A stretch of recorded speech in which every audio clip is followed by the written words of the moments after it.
Good afternoon, everyone. I'm really excited to be here today, and I think we're going to hear a lot about macro trends and go into a bit of the micro trends. Our panel today is going to go and try to explain to you a little bit about the buzzwords that we've all been using and will continue to use, and I hope we'll give them a little bit more life. In order to start us over, I don't want to take too much of the panel's time, but I want to leave you with a few numbers. I think that numbers help us make things real. If we continue to consume and create the way that we do, by 2030, with 9 billion people hopefully we're living on this planet, hopefully or not hopefully, probably we're living on this planet, we're going to need 5 or 6 planets like the one that we have today. And that's a problem, as you can imagine, as we only have this one for now.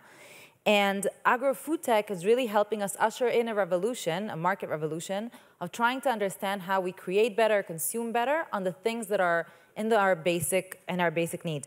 So today on the panel, we're going to have a discussion about how this looks like in reality.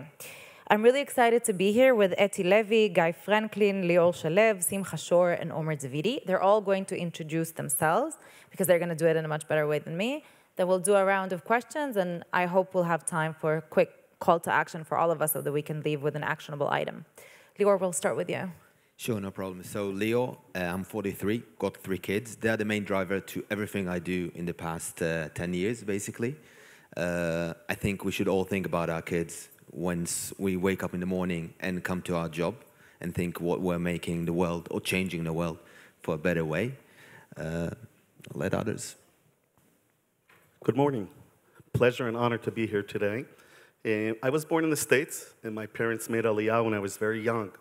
I'm very thankful for that. They were very Zionist, and they grew me up in a very Zionist house, first on a kibbutz, and then in a small town called Rehovot, where I thought of economy as oranges. We used to have a lot of oranges, and I thought that was the biggest part of the Israeli economy.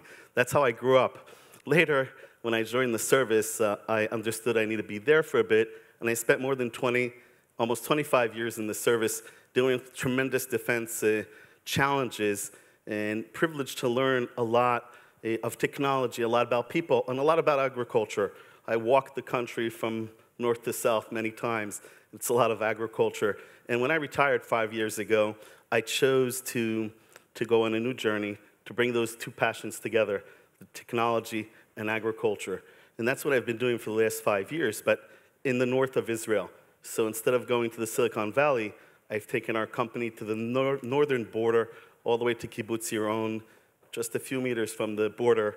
And great challenges of things there, but we're now in the dairy farm. So it's gone from dairy farm to tech farm, and we're the cows. So after farming and milk were driving the economy of Israel, and oranges for many years, now tech is doing that, and we're very proud of being part of bringing Startup Nation and now Impact Nation up to the north of Israel, where we have to bring all those communities that are still not part of Startup Nation.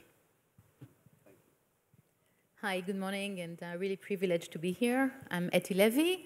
I grew up in France, made Aliyah as well when I was 19. And what drives me, and we heard Aryeh before, it's tikkun olam and trying to make an impact. So I tried for 20 years to make that impact through the government. I was a diplomat in the Israeli government.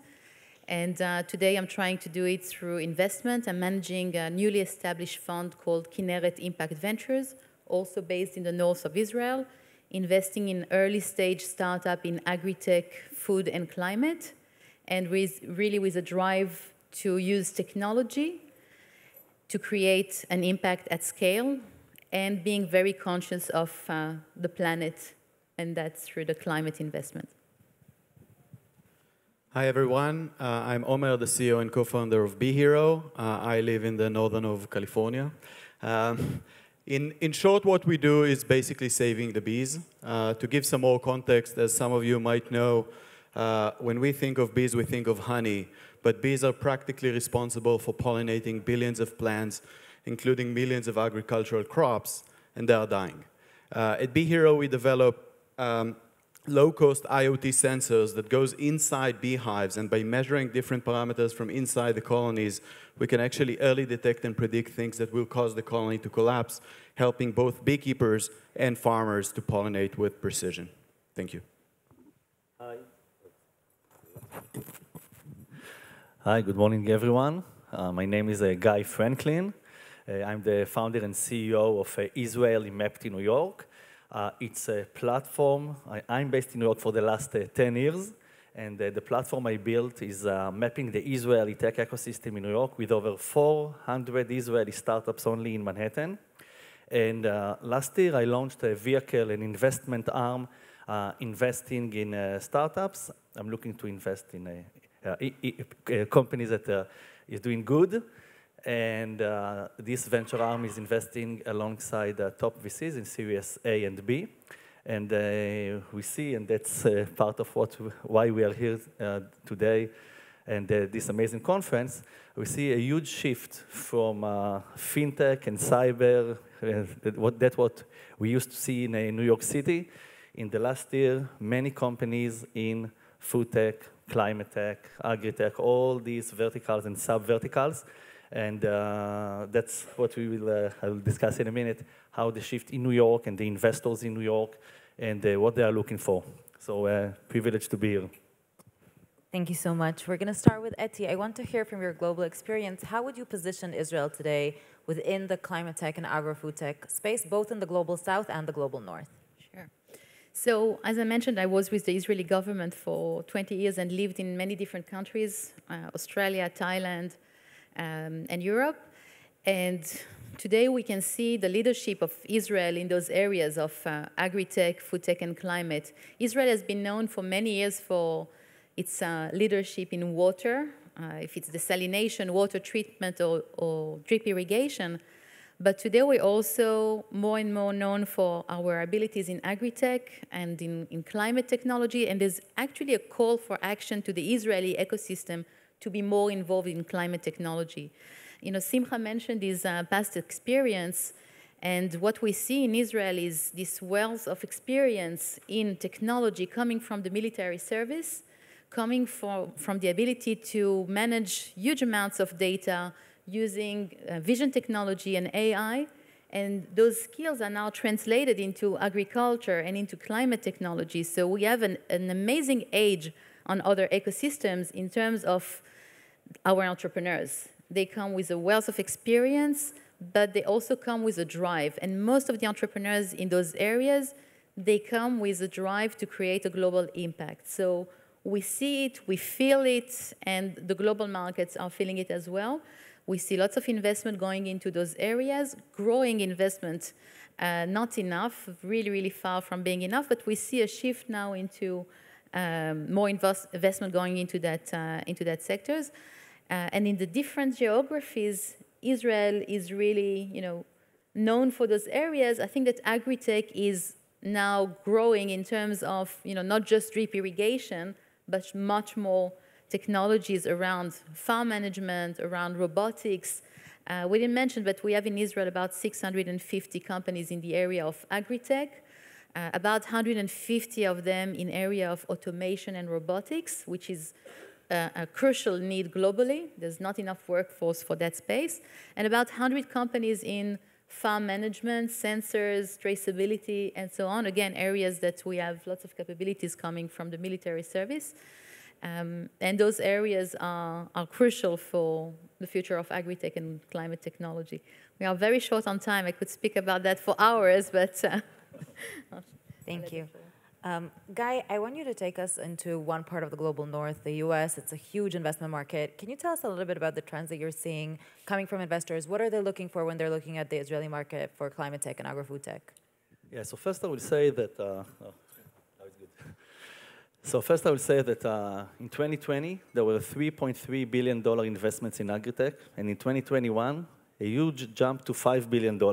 So there's a huge opportunity for the Israeli startups in terms of investors and clients. Like the US market is like the biggest, still the biggest market for the Israeli entrepreneurs. And what we see together with the acts that the Biden administration, for example, is doing, like 3 weeks ago, they just approved this new act that allocates hundreds of billions to fight with the global warming and climate tech. and give a tax incentive and benefits also to consumers, but also to the corporates and to the startups. So it's kind of the whole ecosystem will get these benefits. And as well as just 4 days ago, California announced that until 2035, they will ban gasoline cars and they will move to electric cars. So there are a few trends that we see coming from the governments and state level. From the other end, investors are looking to invest. And to your question, I'm in touch with, I would say, hundreds of angel investors in New York. And I see that most of them, when they reach out to me for opportunities, they are now looking more and more for companies in these verticals. And if we used to see in the past, and even here with us today, specific VCs and investment arms that are focused on impact, we see a huge shift, I would say, from the traditional VCs in New York that generalists, they invest in everything, but now they don't have to build a specific fund for impact. It's part of their vision, it's part of what they are doing, and it's nice to see that, as well as new VCs that established in New York in the last year or two, with dedicated to supply chain management, all the things that related to food security, and together with what's happening with the war in Ukraine, the COVID, there are a huge need for that. So to use, I would say, still we have the same resources, but all the technologies can enlarge the quantity and quality of the products, and it relates to what Simcha is doing and the other entrepreneurs as well. Thank you. Thank you. Lior, I want you to take us a little bit more in depth. You're an entrepreneur, but also an investor. And I want to ask you what you're seeing as the most interesting and exciting trends right now for both these sides in agri-food tech. So I'll try to take you in the next 1.5 minutes, I guess, on a very fast journey, I guess. First of all, explaining why I'm here. Second, taking you to an opportunity and to the challenges that I think that we might approach. And then maybe pushing it up a notch, 90,000 degrees or 90,000 feet up into the sky, into some sort of vision that maybe we can talk about in this day and age and in this stage. So basically what we're doing, we're actually using spirulina, which is the best converter of solar energy into protein. And we're actually producing analog smoked salmon and analog salmon in the desert made out of sun, CO2, and salts. That's it. Now, when we're talking about solving challenges and problems, those are some of the main challenges. Now, going over to the main challenges, let's look at what happened in the last 3.5 years. We're talking about COVID, we're talking about Ukraine, we're talking about India stopping the export of wheat out of India, okay? We're talking about food supplies being broken, totally broken. Now, on my perspective and the way I look at the world at the moment, I think we'll have those events coming in and out more frequently, basically. So we're entering a new era, an era that we are actually talking about not finding foods on the shelves, okay? Certain foods for P&G, Unilever, Nestle, they don't have the commodities that they're used to.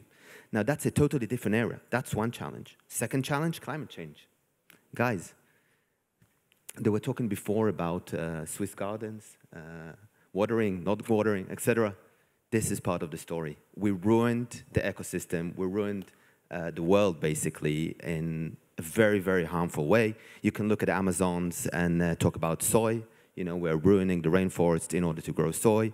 We can talk about mangroves, that we're ruining the mangroves, which are super important for climate change, for growing shrimp farms. Is that a necessity in this era? If you ask me personally, no. We get cheap commodities, we get cheap food, yeah, it doesn't cost us a lot. But if, I think we had a discussion 3 years ago with Ronald Cohen about exactly this topic, if the P&L would show the dollar value of how harmful we are to the environment, most of the top 100 companies in the world, their P&L would change drastically, okay? But at the moment, we're not putting it in the dollar value, okay? How much we're harming the environment. Let's go to the opportunity. Israel. Climate tech involves food tech, agri-tech, biotech, all those worlds. I think we have all the right assets in Israel at the present moment. And I think Herzl would have been proud if he would have heard that and seen where we came to, basically. We have perfect academia, excellent entrepreneurs that are not scared of moving forward and moving fast. We have governmental issues. Let's talk about that. I'm not sure that that's an upside or a downside. But basically, if we add to that the regional aspects that we have at the moment, we're perfectly capable of being the #1 leader in climate tech in the world. We just need to assess that, to access that knowledge, and to start working towards that vision, basically. I think that if we do that, the next 125 years conference would be in a totally different perspective, considering climate change. Completely agree, couldn't agree more. Let's take two concrete examples, but from slightly different fields. Simcha, I want us to take you to take us on a journey from security to food security. You touched upon it a little bit with your background, and I think it's very relevant within the Israeli ecosystem. Yes, I think spending a lot of years in the service has exposed me, like many other entrepreneurs, to tremendous challenges and driven by people with passion to solve those challenges and problems. In my case, it was about the digital transformation of data and intelligence that happened to modern warfare in the last 20, 30 years, yet we don't have more analysts. So how do you make the best out of that data? And I think this service, a short service of 3 or 4 years, and some that have done more than that, really empowers those entrepreneurs in their power to make something big, to deal with something big on a global scale. And I think it drives them to start these startups, a lot of them in areas that are similar to what they were doing, like in cyber. But a lot of these entrepreneurs have come like me from areas of agriculture and want to bring those two passions together. That's why I think we have more and more of these entrepreneurs coming from this kind of defense background, taking this to the areas of climate and food tech and ag tech. And that's actually what we're doing in AgroScout. Agriculture is now under a tremendous revolution, similar to what happened to intelligence in the last decades. And the tremendous amount of data is not making anything for those farmers. And the driven revolution of AI and robotics that is totally transforming farming as we know it needs that kind of power. And that's what we do in AgroScout. We make sense of that. The tremendous fact that we noticed was that the Israeli farmer grows double the amount of tons per hectare, acre, whatever you're counting today, than the majority of the 500 million farmers of the world. And we found that the majority of that is because of know-how and experience. We're able to buy the same chemicals, the same seeds everywhere, yet still, the Israeli farmer grows double.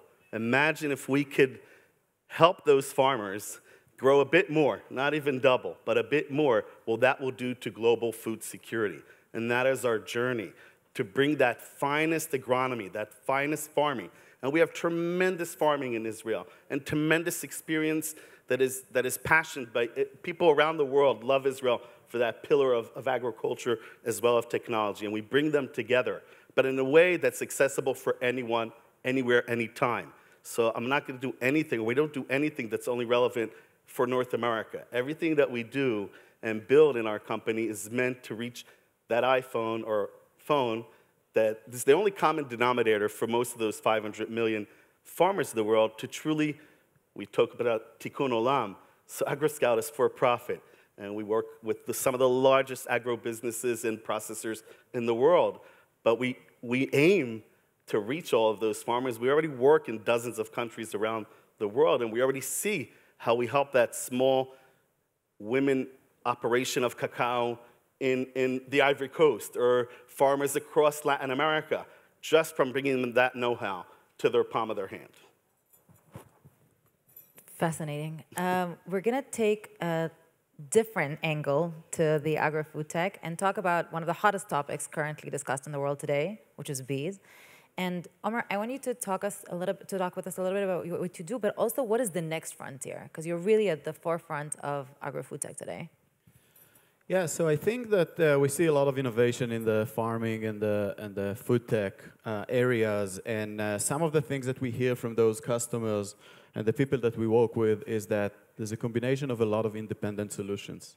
We are still not seeing the integration that we see in other areas where we have most of the companies focus on behind the scene, the data, the analytics, and how can they integrate those insights into bigger platforms, and eventually making sure that when you are growing wheat or corn or soy, you have one platform, one command room where you can do it. I think we touched a little bit how fragile this system is. So we go and we buy tomatoes in the supermarket, and it seems obvious, right? Practically, when you dive in and you learn about those supply chain issues, the farmers' challenges, it's not trivial. And as I dived into the bee world, I think I've learned how fragile is also the aspect of pollination, which is something that I've known nothing about. I think when it goes back to investors and what are the opportunities, I think for us and for many other companies, the early stage is extremely challenging. Everyone wants to see traction, and traction in this space takes time. In order to convince that you can make a difference, you need to show it year over year over year to make sure it's not the weather and it's not something specific that just happened. And I think we need to get investors more out of their comfort zone to try and engage with those companies early on. I think if we dedicate 1% of the computational power dedicated for personalized advertisement for food production, I think we're going to see a tremendous change. Thank you. Thank you so much. This has really been a fascinating panel. We're not going to do a quick call for action because we want to be respectful of the time. So I'm going to give you all a call for action to actually, one, come up to them to hear what their call for action is. And I'll give you my call to action because it's a one sentence. Read Sir Ronald Cohen's book on impact, because I think that for all of us, that's the guiding star. And I encourage it to be the one for you. Thank you. Thank you so much. Thank you. Thank you so much.